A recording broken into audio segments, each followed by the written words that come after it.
Il y a des idées qui ont la vie dure, hein, Pascal, même en sport. Un exemple, le mécano, c'est un métier d'homme. Heureusement, c'est en passe de changer. Et oui, c'est le rêve de Julia Morvan, devenir mécanicienne d'une équipe de compétition en moto. Laurent Baumel, François Jobard nous la présente. On regarde ça.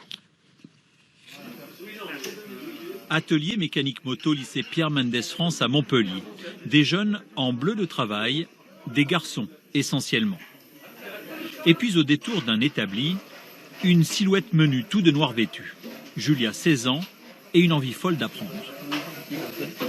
D'accord, là on est en dessous du mini, et là on est au-dessus du maxi, d'accord. Julia est en première bac pro maintenance moto, et c'est la seule fille. Moi j'avais un peu d'appréhension parce qu'on m'a souvent dit que j'allais peut-être moins réussir parce que j'avais moins de force vu que j'étais une fille. Mais finalement, pour moi j'y arrive très bien, donc ça va. Après, les garçons sont vite venus me voir pour m'intégrer dans la classe et ça s'est bien passé. Les cours ils m'ont plu, voilà. Julia a bénéficié du dispositif Passerelle créé par un assureur qui souhaite avec son réseau accompagner des projets exclusivement féminins dans tous les domaines liés aux deux roues. Quand on est une jeune femme, c'est un petit peu double peine parce qu'en plus de ne pas avoir le réseau et de ne pas savoir où aller, quand on va quelque part, il y a parfois un petit cliché qui colle à la peau disant qu'elle n'est pas assez compétente. S'il y en a une qui sait ce que tracer la route veut dire, c'est bien Sonia Barbeau, 5 fois championne de France de rallye routier. Ambassadrice du projet Passerelle, elle veut tordre le cou aux préjugés. Si tu es une femme et que tu vas dans cette voie-là, c'est que tu l'as choisie.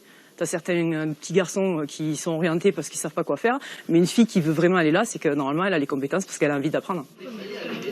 Et qu'en pensent les camarades de Julia au sein de la section maintenance mécanique du lycée? C'est, on va dire, un cliché de dire que c'est pour hommes, alors que même les femmes peuvent venir là-dedans.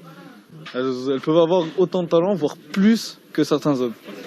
Avec à peine 5% de femmes en formation mécanique dans les lycées, il y a de quoi faire. Mais entre le discours et la réalité, il y a un fossé. À travers Julia, peut-être beaucoup d'autres jeunes filles, en amont, au collège, pourront se forger une idée différente de ce que peut être le lycée d'enseignement professionnel et tout particulièrement à travers les formations liées à la production et ici à la mécanique moto.